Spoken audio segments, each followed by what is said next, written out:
যদি রস খেয়ে আমরা নিজের কিনা খাওয়া যায় কিনা খাওয়া যাবে? হ্যাঁ হ্যাঁ, মানে শুধু না জ্বালায় খাওয়া যাবে? এটা আবার জ্বালাই খেলে ভালো হয় ভাই, কারণ কি নিপা ভাইরাস তো হলো গাছে বাদুর পরে পড়তে পারে, পড়লে তো ভাই বলার মতন না। আমরা রাত থেকে তো দেখতে পাই না, দিনের বেলা নাইলে পাওয়া যায়।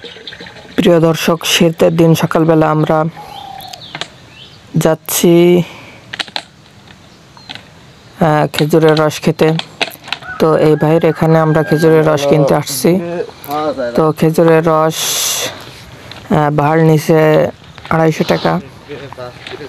তো সকাল ভোরবেলা আমরা চলে আইছি নিতে, ভাই আমাদের গাছ থেকে পেড়ে দিচ্ছে। তো আপনারা দেখতে থাকুন। আমি যে গাছ কাটি না, ওনার চেয়ে আমার বেশি হয় রস, টাকার চেয়ে আমার বেশি হয় রস।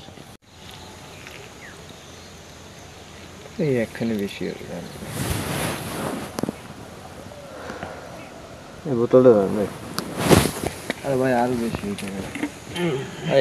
এই গাছটা যে রস নামাইছে না তো, ওই গাছটা অর্ধেক আনা হয়নি, আবার ওই পাশের গাছটা অর্ধেক আনা হয়নি। তা হবে কি ভাই? গাছ তো এটা প্রথম তোলা।